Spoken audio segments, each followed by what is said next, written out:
Hello, actors. Welcome. How are you this fine Tuesday? Hi, I'm Los Angeles coach Sandra K. Horner. Thanks for being with me today live. How you doing? I'm excited to break down another script with you here in Talent Managers for Actors. Yay for us! Always great to be back in Wendy Elaine Wright's wonderfully supportive group right here, Talent Managers for Actors. Now, I got to tell you guys, I'm in a lot of groups. I am in a lot of groups on Facebook, and this is Wendy's group is Talent Managers for Actors, the most supportive group I think that I am a part of. So you guys are in the right place if you're just starting out in your career. You're in the right place right here if you've been going for a while. This is no matter where you are, beginning or advanced or intermediate actor, this is the place to be, especially today. Welcome. Hello, everybody. I'm Los Angeles coach Sandra K. Horner. My expertise is script analysis, and we're going to break down an ABC script today. Sides, not a whole script, just sides. Sometimes we call side scripts. And scripts sometimes are, this. I grab it. Sometimes scripts are this big thing, right? So we have a lot of things that mean the same thing in this business of ours, show business, right? So sides and scripts, text, copy. There's so many things that the written page, the written word, our dialogue or monologue is called. So script, I may call it sides today, but it's from ABC. So welcome, you guys, ABC Disney. If you have gotten the script, I hope you have. I hope you've gotten the script there, kiddos. If not, email me. Sandra, you see it? Sandra at skhperformancestudio.com. Sandra at skhperformancestudio.com. And that'll get you on my email list too, so you can stay on top of all the free classes I do and the ones that are more in depth and have a little bit of money that you got to pay me in order to attend. So I'd love to work with you, and I'm glad you're here today to learn more about script analysis. So welcome. Again, I'm Los Angeles coach Sandra K. Horner. Pleasure to be here in Talent Managers for Actors. I'm here the second Tuesday of every month. The second Tuesday of every month. So I'm back here in Talent Managers for Actors again April 12th. April 12th, 1 o'clock. All of my classes generally are at 1 o'clock p.m., guys. So that's another free class right here. And we'll do some script analysis. That script will originate in my March 21st class. There's going to be another free class, and that's on my page. Sandra K. Horner Performance Studio International, my Facebook page. I do a lot of stuff over there, so go over there and like it and follow it and all that good stuff. Sandra K. Horner Performance Studio International.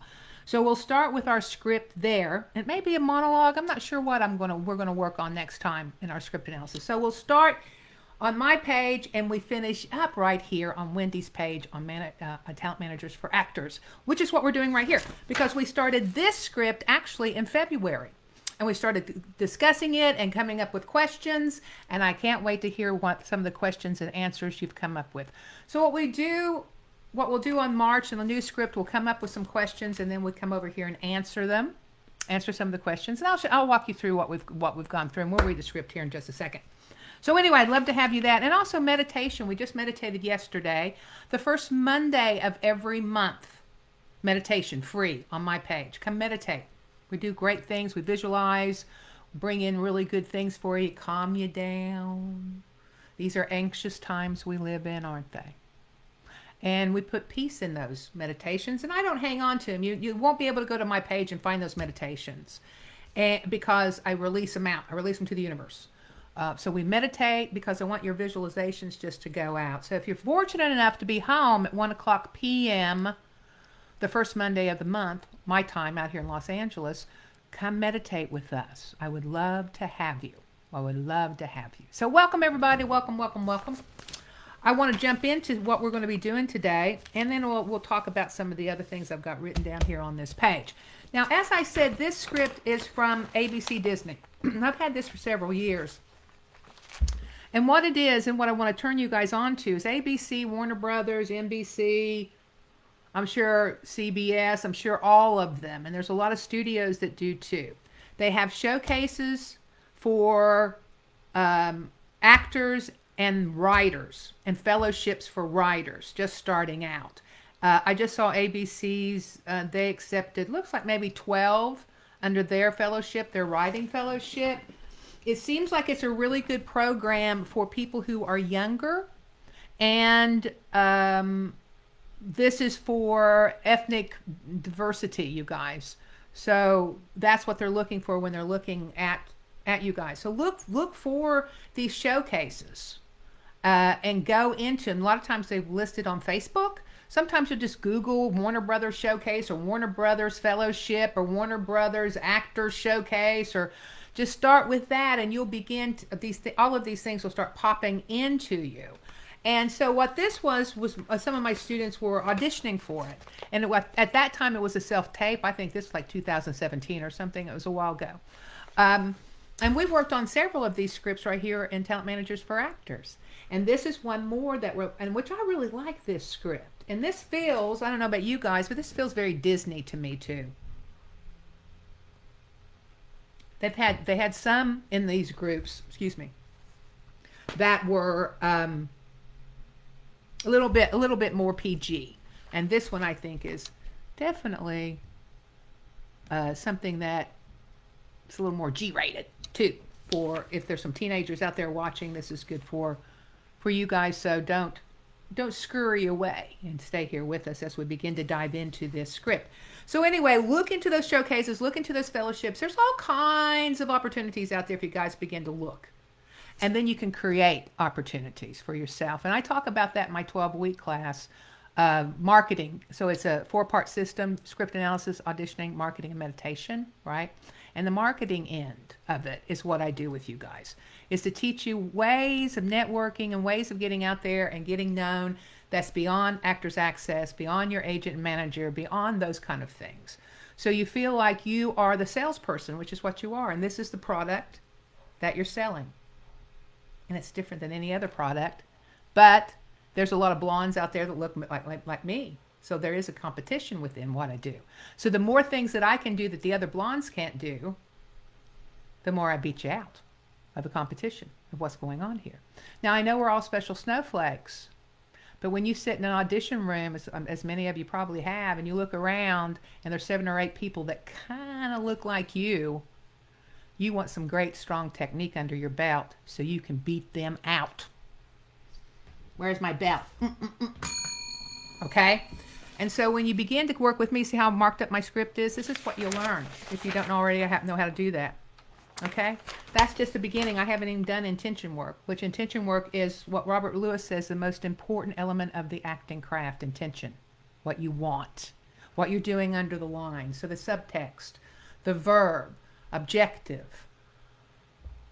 I think another coach calls them goals. Stanislavski was objective. What are you fighting for, Michael Shurtleff? What are you doing? Can be a director going, what are you doing? You're taking his head off. I want you to console him right now. Okay, so it's what we're doing underneath the line. So what I'm doing today is helping you guys. I wish to help you guys understand script analysis. I wish to excite you about what I do and excite you about acting. Those are things that I'm here to do. And your intention when you come here is to learn more, I hope. That's what you're here to do, is to learn more about script analysis and learn my style of teaching and see if we're a good fit. And hopefully come work with me more than just once every couple of once or twice a month. I'd love to have all you guys in my classes. That would be so awesome, wouldn't it? Okay, so as we begin, you guys comment, just say hi to me and maybe where you're from, because I like to reach out and say hello to everybody when I can and take a moment to do that. So that 12-week class, you guys, I'm starting another one Thursday, April 14th. It's an evening class, 5 to 7:30 p.m. It's not so great for you guys in Europe. I will be starting a 12-week class in Europe. Not in Europe, but for Europeans in 9:30. I will be coming to Europe to teach live, but it probably will be next year or the year after. We'll have to see. I will be doing an in-person class in the next month or two here in Los Angeles. Be a one-day intensive, so stay tuned to that. It would be great to get back out and be in person and teaching again. So we'd love to have you guys involved in that are handy and can make it right here in Los Angeles. All right. So what we're going to talk about today in this script, even before I start jumping into it, we're going to talk about the research we have to do on a script. Research. So what I do when I see when I do that research, do you see that R circle? See, I've got college. See how I've got basketball scholarship research.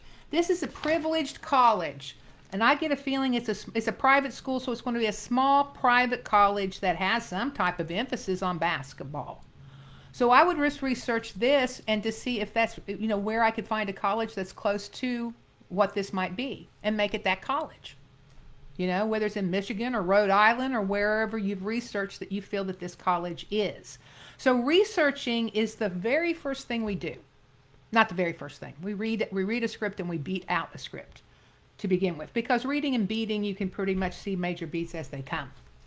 If this all sounds foreign, come work with me, because I really try to demystify method and break it into steps and make it easy for you guys to understand, and then apply it. Whether you've got 10 minutes with a script or you got your cast and you can you got time to work on a script. So all of that's included in that 12-week class. So then I'm going to just go through, what do I need to research when I'm reading through it? So you're going to read a script a bunch of times. You're not just going to read it once, you're going to read it a bunch of times. And as you read it, you see my J's? That's for justification. These are all the things I've got to justify in the script. Okay, so justification is, the definition of it is my definition. I'm sure there's something that's probably more Stanislavski based.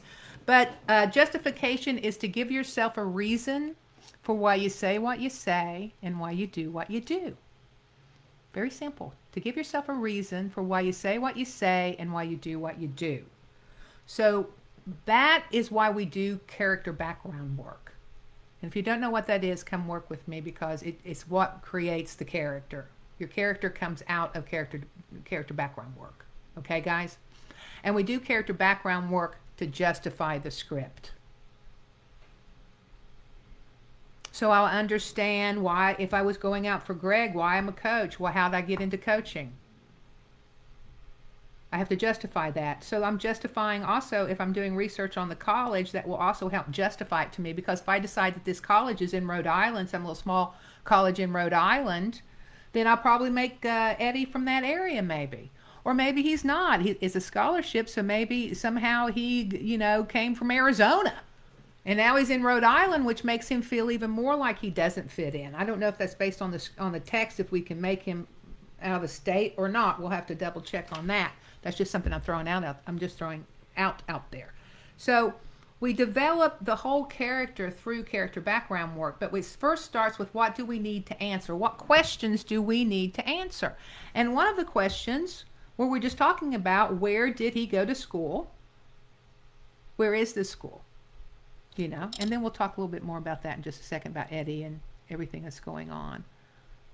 I hope you guys can see me. Let me know if you can't, because I'm getting some warnings from Facebook. You don't want warnings from Facebook. Let me say hello to you guys. Let me see what you guys are saying. Hello, everybody. So glad you guys made it today. Shamar, you made it. Hey, Renee. Hi, honey. Thanks for coming back. Faith is here. We can use some faith. Thank you, Faith, for coming. What a great name. Abri, maybe? Is that how you say your name?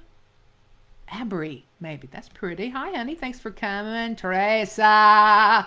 Good to see you back in the house, sweetheart. Good to see you. Sabrina, you came. Thank you for coming. And Linda. Stand-up comic, Linda. She's the testy comic. All right, Linda. Thanks for coming, sweetie. You stand-up comics, I say you're the bravest of us all. You really are. Because, if you have to write it, you direct yourself, you got to, you do, unless you have somebody that'll help direct you. And if you fall on your face, it's you, right? Maybe the audience was a little bit off. But I always say that the comedians I've talked to and I've taught say, when you hit it, it's like no other high when you come off stage, when they love you and you got them laughing. That's such a power, isn't it, to make people laugh? Oh, I love comedy. Thanks for coming. McKaylee, thanks for coming, McKaylee, you made it, yay!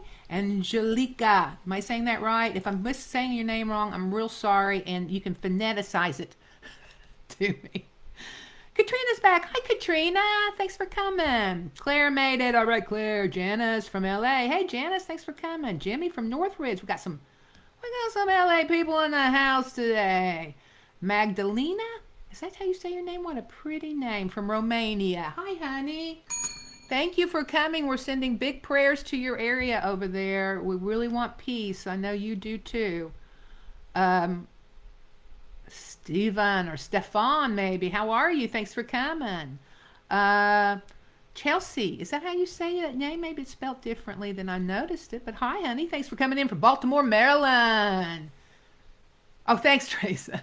They're big. They're big glasses. Good to see you guys too. Abdullah. Abdullah. I don't know if I'm saying your name. Abdullah Lee. I'm not sure if I'm saying that. Thank you so much for coming. I love that you're here, sweetie. All right, kids, good. Everybody's coming. Sherry's in the house. Hey, Sherry. Okay, so let's look at this script. Thanks for saying hi, you guys. Let me know where you're coming in from, because you know I love that we're a global class. How wonderful is that? You know, that's what you think of when you think about people. The artists are everywhere in the whole world. So we all can join and be one with that. Okay, so let's look at our sides real quick, and we'll dive in, and then we'll start talking about what we got to justify and what we got to put in our character background work. And I'm excited to see what you guys think and what you've been thinking about it as well. I thought I wanted to say something else to you, but now I don't. Oh, the research part. The reason why we do the research part too, in the 12-week class, we break down a television co-star script. And so there's a reference to the person that you would be auditioning for is a young Zoolander type, right? For Ben Stiller's movie Zoolander. So if you haven't seen that movie in a long time, you'd want to research that and watch that. So that would be an R, research. If you're playing a detective, you would want to research that. Just that whole thing would have to be researched before you even tackle the whole script, you know? But read it several times before you start doing the research, because that, how you're starting to feel about your character and the other characters will begin to flavor your research as well. And research will make the character background work and justifying, just will make it a little bit easier for you too. Okay? All right. So we have, I'll see if I get enough light here to read now. Eddie's sides. Okay, so let's jump into this. One of the players on the basketball team, he comes from a working class family. Okay, because we were wondering if he has a mom and dad, but right there it says family, doesn't it? Working class family. So we were thinking that he might be poor, but it's telling us he's working class. So he's not lower class, right? Lower middle class. So he's not super poor, but he can't afford this college, right? So that's why he's got a scholarship.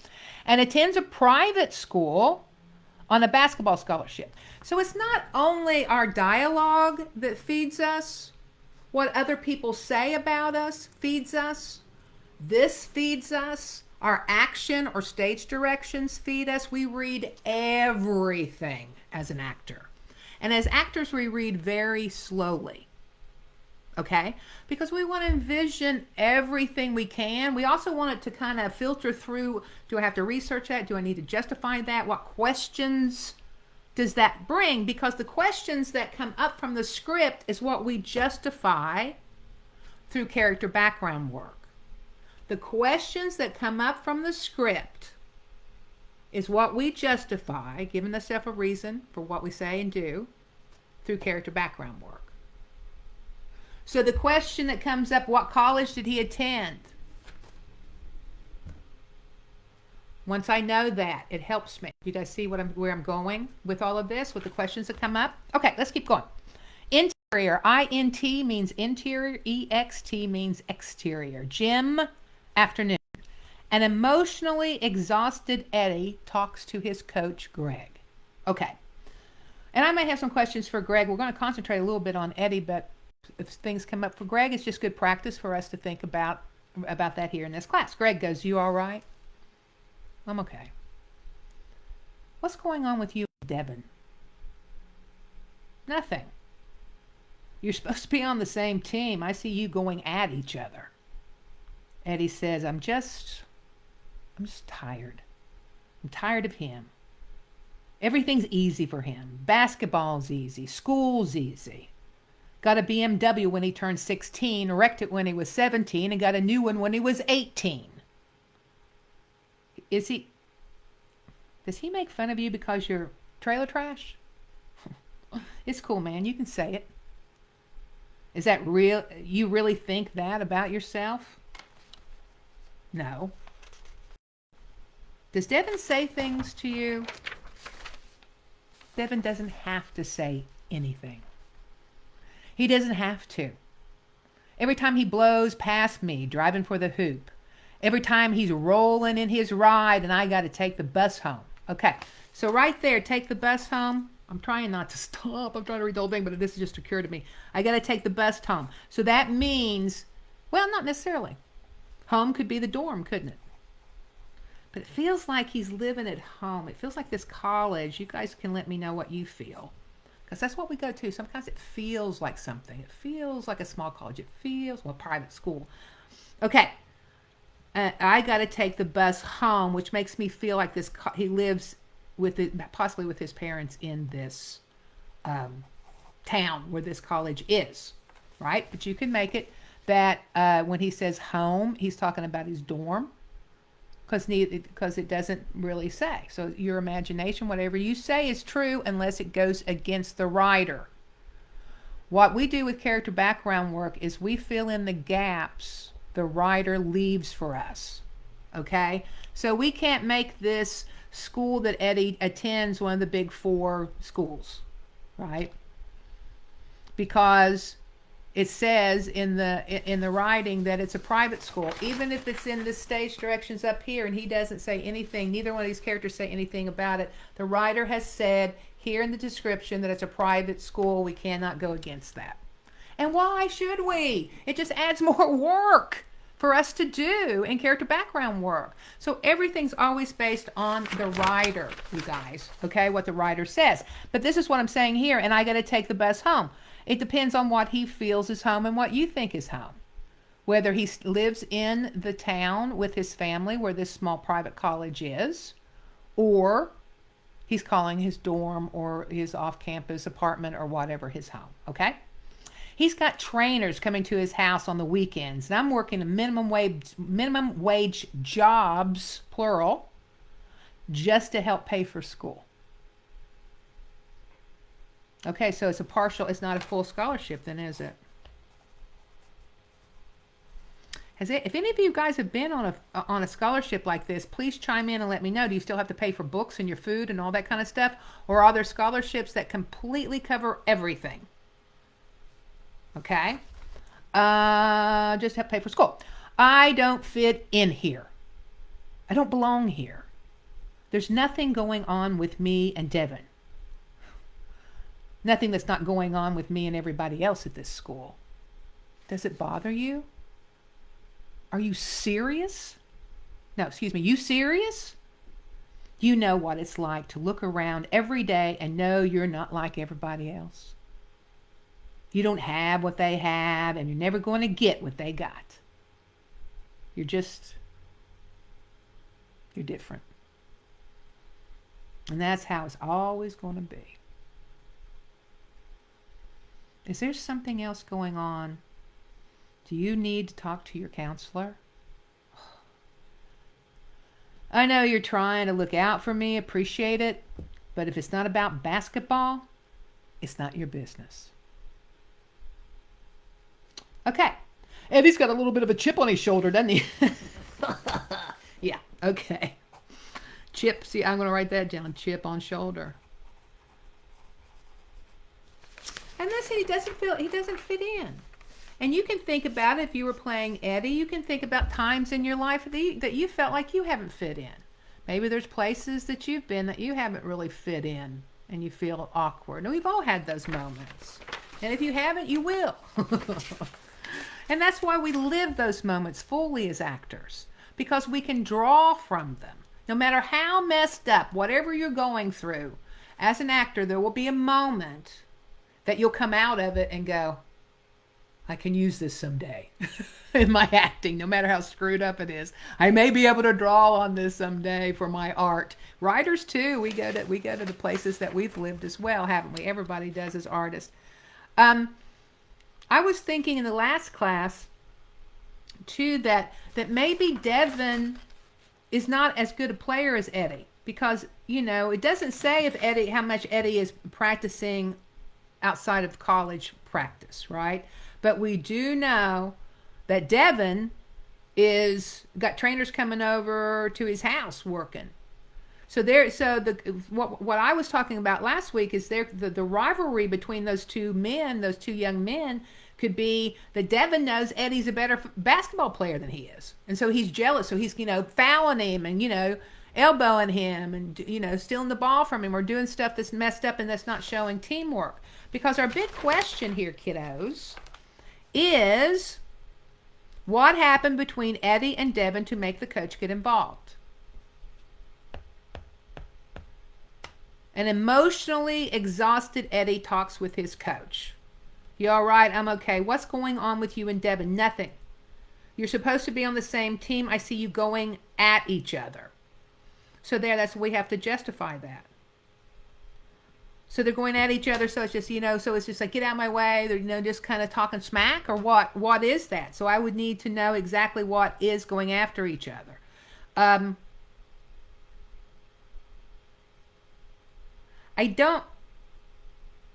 You could make it a fight, like a physical fight between Eddie and Devin, that the coach wasn't there to witness until the tail end. And the other players pulled them off. And Eddie sits down. The coach says, Devin, go take a shower and stay here. I'm going to talk to you. And then he talks to Eddie first. You all right? See, if I make that decision as Greg, I'm not going to go, you all right? It's not going to be, you all right? You just came out at me in the moment before then, right? We need to know what the moment before is for both characters. Would change if I thought that I just saw this fight being broken up and this one over here and that one, you all right? I'm okay.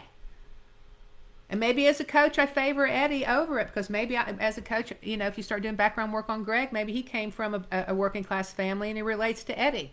And maybe he doesn't feel like he fits in there, because what kind of salary would a coach make at a private school? You could research that if you were doing the coach.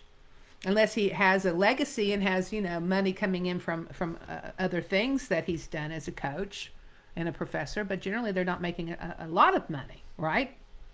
Okay.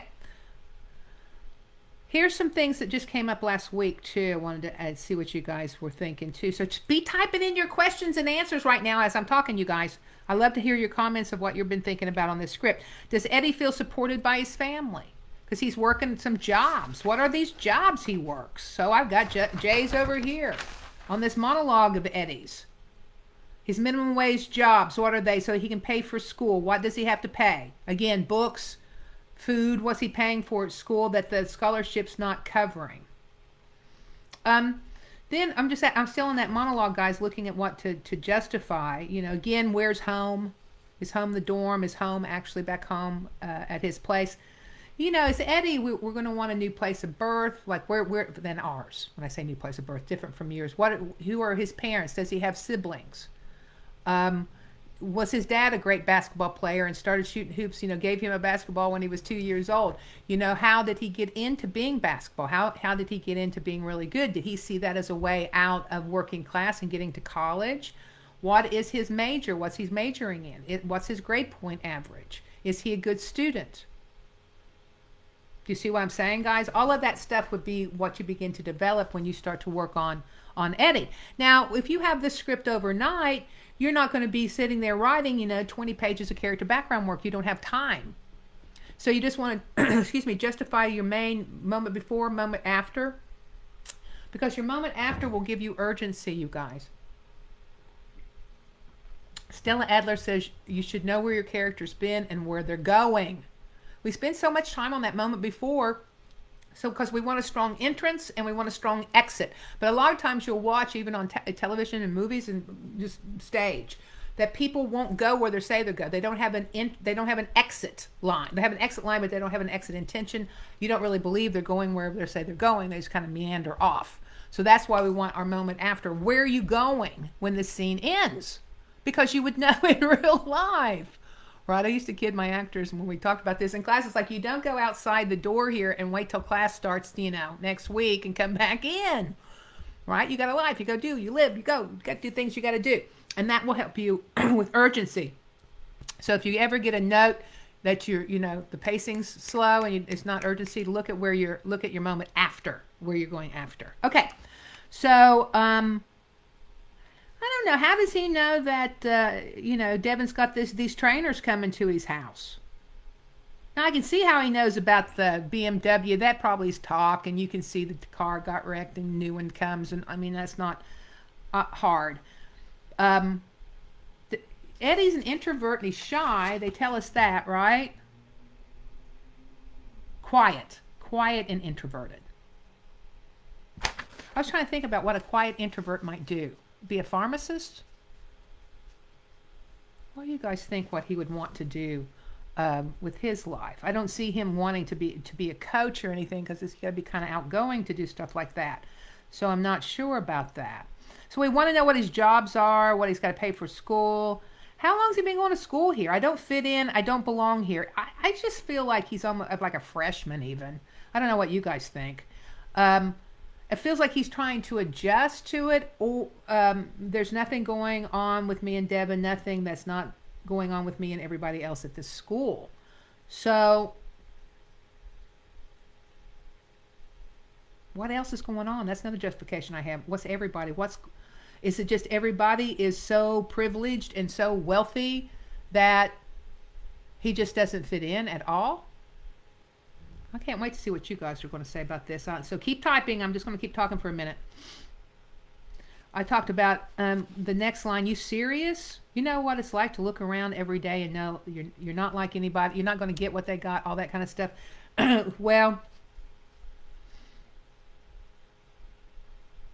and you're never going to get what they got. So I'm not sure he would be wanting to be a pharmacist. I don't know if he'd want to be something, because right here he's so defeatist, and you're never going to get what they got. So if he would go for some type of career that was a higher paying career, he could be more privileged like these people. But he doesn't see himself like that, does he?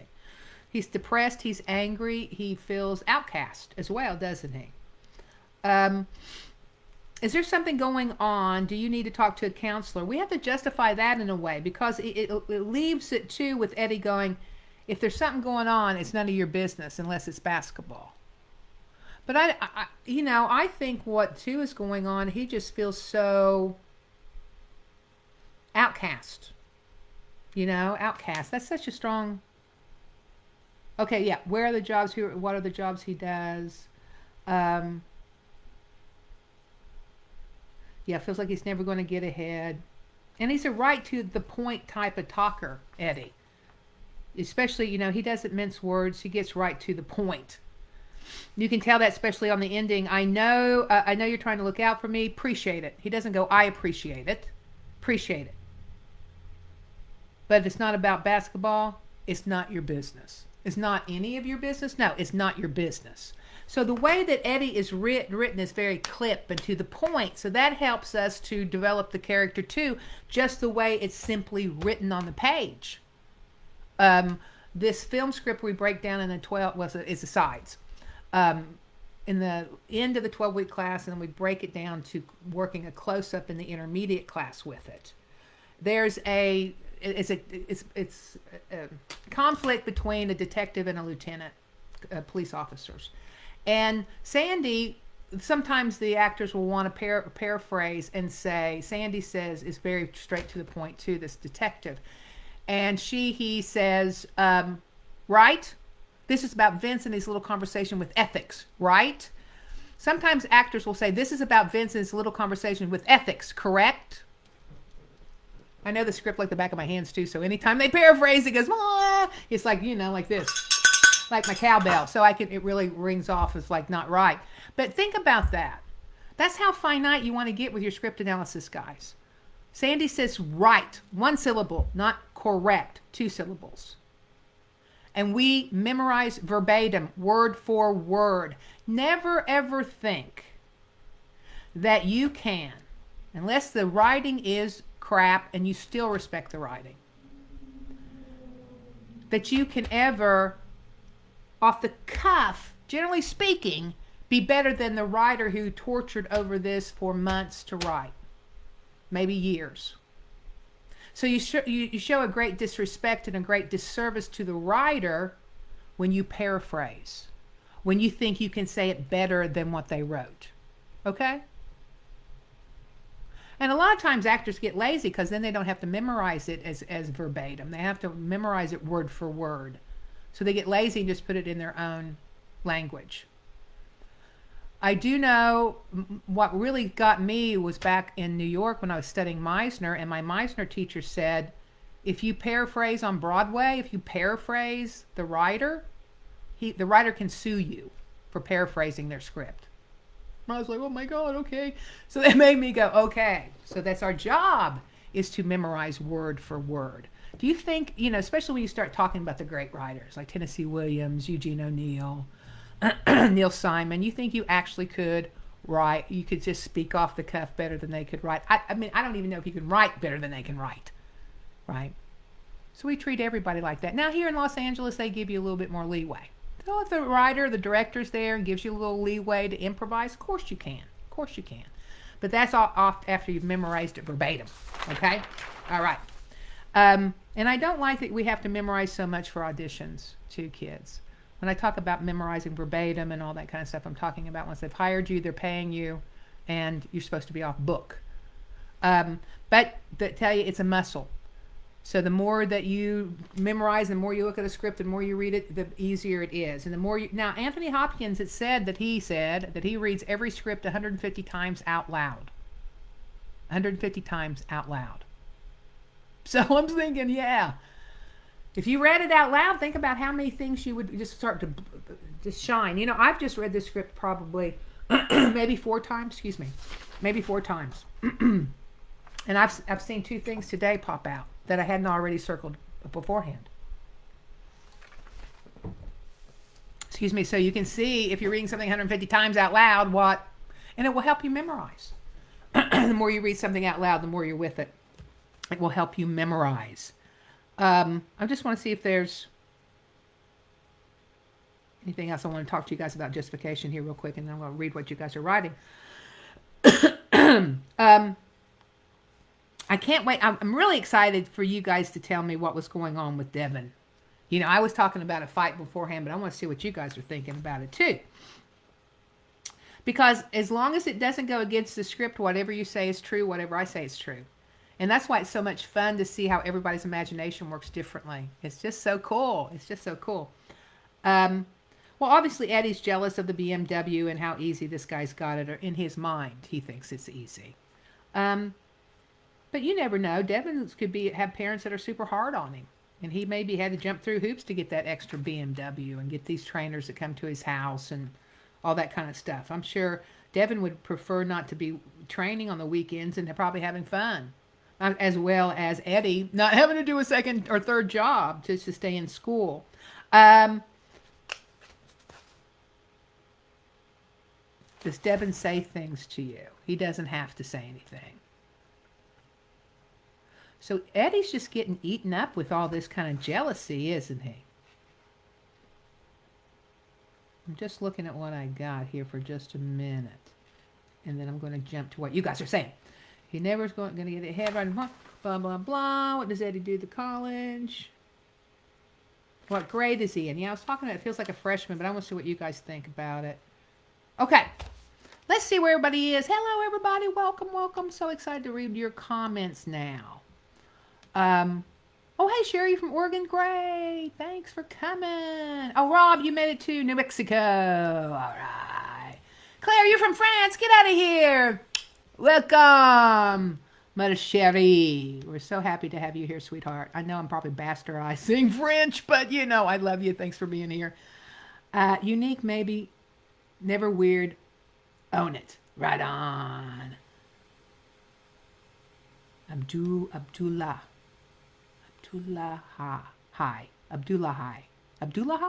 Maybe is that how you say it, sweetie? Constantina?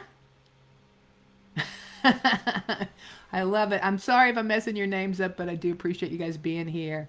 Sounds like he's commuting. Faith says sounds like Eddie might be commuting. Obviously, he's taking a bus to get home.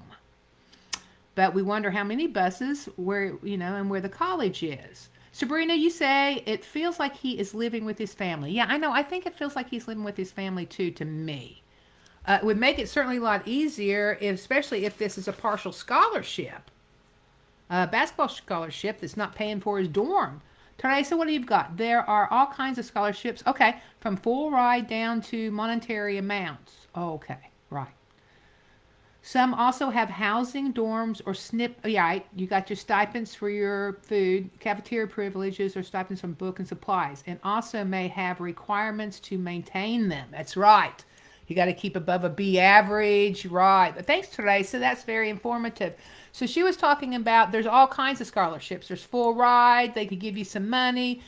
Obviously this is not a full ride for him, isn't right, Teresa? Since he's having to work jobs to pay for. What do you say? What's the exact words there?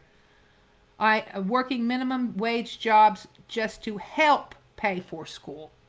So right, that's telling us that maybe he's got to pay for his books and food and things like that.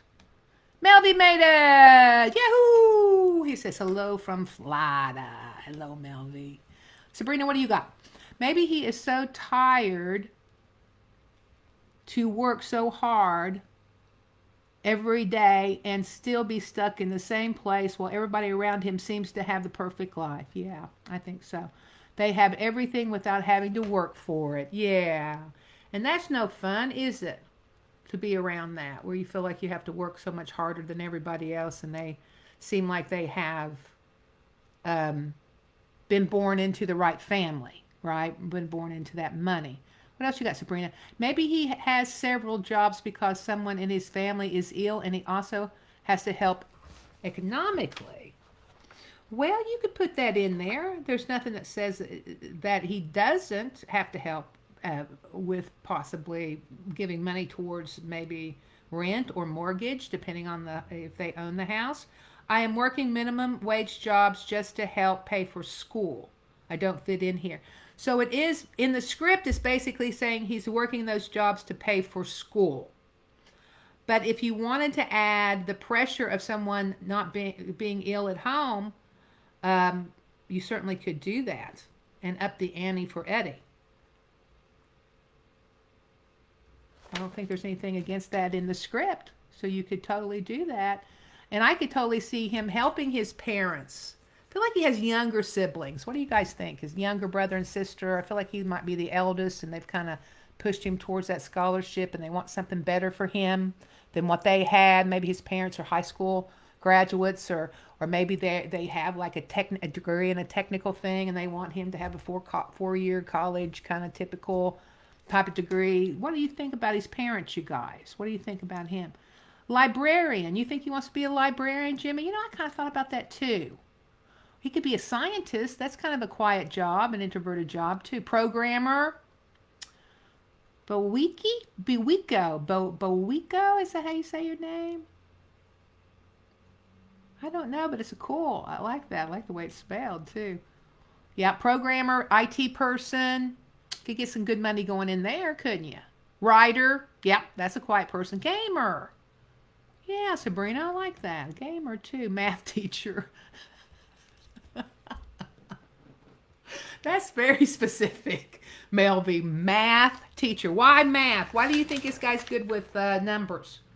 What makes you think math, Melvy? What do you think is math? Anybody got any ideas what these minimum wage jobs are that he works? Math teacher. No, I like it. I'm just giving you a hard time and just wondering what. Because you know how things I just feel he wants to be a math teacher. I don't know why. And it may just be that. I just feel that, and go with that. That's your instinct. That's your imagination, you guys. And so go with that and have fun with it. Don't make it harder than it already is because there's so much work that's involved in order to make a believable character as you're seeing, and we're just kind of scratching the surface here. Faith, what do you got? Maybe he feels out of place due to his social status. I mean, that makes the most sense to me. Well, yeah, of course, sweetheart. That's exactly what the scene's about, is that he is he's with these privileged people, which would be upper middle class to rich people that he's going to school with. So sure, yeah, exactly. So that's what's torturing him is the social status, isn't it? So he definitely feels there's no maybe there, sweetie. He definitely feels out of place. So your instincts are right with that, due to the lack of the different social status. Rob thinks he could be a business manager. I can see that. Business manager someplace quiet. At an accounting firm, Mel V. How about that? Business manager at an accounting firm. Oh, you think his major is that, Rob? A business manager? I can see that. Teresa, what do you got? Research. She's thinking his job could be research, IT. Yeah, writer, history. Yeah, I can see him being a history teacher maybe too. I don't know. Possibly engineering. Yeah, architect. Yeah. These are good, Teresa. Um, Mechanical stuff, right? Engineering, mechanical, agriculture, animal husbandry. Where'd you get all these? Scientist, lab, pathologist, and mathematician. Look, Teresa thinks mathematician too. Something to do with math, Melvie. That's pretty good. You two are on the same wavelength. I like all of those, Teresa. Very good. Very good. Abri? I think. I'm not sure, baby girl, if I'm saying your name right. Maybe he's a part of the work study program. He could do a work study. I think that could be one of his jobs. Absolutely. Yeah, because I got to take a bus home. He could do a work study on campus, couldn't he? Absolutely. And still taking a bus home from campus or wherever he's going from. Um, I think that's a good. I think that's a good one too. Where is the work study? I did a work study in college in the psychology lab because I was a psych major, and I really learned a lot. And I got in good with the professors.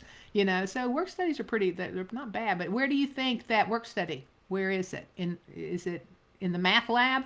We got him going in math. Faith, what do you got? So Eddie to me is insecure and uncertain of himself. Yes, very much so. He's very guarded and angry right now.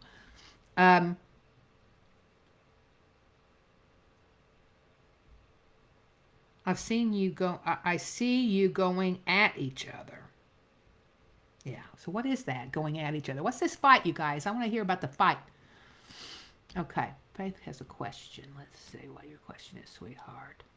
A question as someone who has had has had actors do that for my own script. Oh, Faith, you're a writer. I feel for you, babe. I'll give you a singing bull ring. I actually don't like hearing my work back to me verbatim. Is it wrong to give an actor leeway to read or paraphrase? No. If it's your writing, sweetheart, then you can absolutely give. You're an unusual writer. Man, I love hearing my words read back to me. I love watching the actors act my words. Oh, and then I direct what I write. Oh, I'm in heaven. Yeah, but yeah, certainly, sweetie. If you don't mind if you're the writer and you don't mind that actors paraphrase, and you might come up with a gem that they say off the cuff that you like, then you ask them, "Can I use that?" And they'll go, "Yeah, sure." And there you go. You can, make your script better. Now, maybe by what they say, especially if it's a rough script. Actors are wonderful for that because they can read. I've had actors read a pilot, and then they give me suggestions, and that help me to rewrite the pilot. But I didn't want them to paraphrase it to begin with because I need to hear my writing out loud to say, did that work? Did it didn't work? And if it didn't work, I would double back to the actor and I said, that doesn't sound right. Does that feel not right for you? Maybe how would you say it? First of all, I want to hear what I wrote to see if it did make sense. And if it doesn't, then we can work on it together. So that's kind of fun with new writing, right? When you're the writer. Angelica, I hope I'm saying your name right. I agree. I think Eddie would be studying a career in math. Oh my gosh, you guys. I love how this starts to come together and some of you guys are starting to think, it's just that feeling. And it becomes a synergy that we begin to think that he might be a math student or have to do with math. Faith, what you got? A script. A script and lines read verbatim. Now this is personal preference, but a line verbatim can feel really bland as long as you convey the same meaning. I feel all right giving some leeway to paraphrase or fix the line. If it's your writing, fine. If not, it's your responsibility as the actor to make it so it does not sound bland. And how you do that is through character background work and intention work. That's how you, and because no, even if it's poorly written, it is still our job to make those words our own. So we just can't just, again, Faith, if you write and you're giving people permission to paraphrase, fine. But other than that, as writers sometimes and actors, if you've read a lot of really good writing, you'll know when you have a really great script in your hand, and you'll know when you don't. A really great script will make us better. That's why you'll have these people, these who want Oscars, they're going after the good scripts. They're going after the good writing. And if you want to know, then read great writers. Read Tennessee Williams. Read Clifford Odets. Read Neil Simon, Edward Albee. Read all these really great playwrights, you guys. And then good writing, and it's great for writers to read. Writers should be reading a lot of scripts too, because that helps you. And Script Slug, I think, is something you can get screenplays through there, and maybe actual plays too. But I always like, if I can, have it in my hands, if possible. Rob, what do you got? My take on Eddie and Devon's situation is class versus class. Yep, exactly. Exactly. That's exactly what's happening. Monique says, wow. But I'm not sure what you're saying wow about, Monique, but we'll say, okay, wow. We'll give a bell ring to that. What do you got? Trace, a question about writers and some of their fragile egos. Nowadays, everybody thinks they can write or try their hand at it, and a lot of us work on small, low-budget amateur projects where the writing is kind of bad, grammatically incorrect. Yeah, I know, girl. I had a script in here. Last script we worked on in here was not good, was not well written, and we talked about that, like how do you deal with a script that's not written well and grammatically incorrect, or a word is used incorrectly or misspelled too. You can get that going. But it's clear that the writer is aware it doesn't mean what they think it does, or maybe all the characters sound the same. Yeah, that's always challenging, to try to have a common voice that perhaps reflects the way the writer speaks, right? Or the character who is supposed to be educated or astute says something grammatically or, otherwise it's not fitting of the character, right? Can you discreetly ask to correct it, or though they made a typo, not insulting them, or just suck it up that is going to sound wrong or not for the character when you say it? Well, here's what I say, sweetheart. Get the script before you agree to a small, low-budget piece of crap work. Are you better than that? Then go, you guys, don't do free work unless the script is great and the character's great. You'll get to a point, right? We do free work either because the character's really great, the writer's really great, we think the director's going somewhere. Is that a UCLA or a great film institute someplace near you? The work's going to be quality. And what do you want for your services? A piece of it for your reel. That's all you're asking a lot of times. That's all you really want. Maybe they'll feed you. Okay? So you want to make sure you got that stuff going in. Or don't sign up for this crazy stuff. Especially if it's just really poor. Because a lot of times when it is written like this, Teresa, when it is written really poorly, it tells me that this person doesn't take care of and doesn't give a crap. So that will probably trickle down to the director, the producer, and how the whole set is run. And I wouldn't take the work, because it's probably just going to be a pain in my butt, and I'll just keep looking for a good script. So I'll start practicing Oscar-winning tendencies right now with 3 things on my resume. And some of you guys will know, you've been at it for a while. You're better than doing some of this stuff too. You know what I'm saying? And I don't know how this set was, but I'm sure it wasn't a really great set. So I probably wouldn't take the script. But you can talk to the director, not the writer, but the director. Don't go to the writer, go to the director. If the director and the writer are the same, then you're screwed. But you go to the director and say, hey, I'm working on my character and I notice that, it says here that she has a PhD, but over here she says ain't and double negatives. She doesn't have great grammar. Um, is that purposely, do you think? Or is that a writer's typo or a writer's, kind of misinterpretation of the character they're creating? So if the director says, no, that's how your character talks, go and justify the script and do what you're supposed to do. Right? So sometimes sometimes they yell at us directors. So then I've just got to justify through character background work why my grammar is poor. And you can justify anything through character background work. You can give yourself a reason for anything through your imagination. Okay? Listen, where I'm back home in Kentucky, and I'll sometimes get is and are and was and were. Sometimes I screw those up when I'm speaking because I come from really smart people back home. I mean, all people. The people I hung out with were really smart. And some of them still would use double negatives, use ain't, but it didn't mean they weren't educated or smart. It's just they kind of get back into that area where I grew up and kind of get lazy with their grammar. So you see, you can justify anything in your mind. And I would try as an actor, if I've accepted the job, to justify it in my mind and justify it on the written page through my character background work before I would ever question the director or the writer. Because it's my job to justify the director's direction and the writer's writing. That's my job. Okay? Because then if you begin to go, we all have egos. Just not just writers, it's everybody. It's everybody. We all do. We're artists. We have egos. Everybody does, not just artists. But everybody does, So remember, without the writer, it all starts with the writer and the story, kids. So if we don't have the writer, we're just improvising. Okay, this scene takes place at a bus stop. Go. You're divorcing him. Go.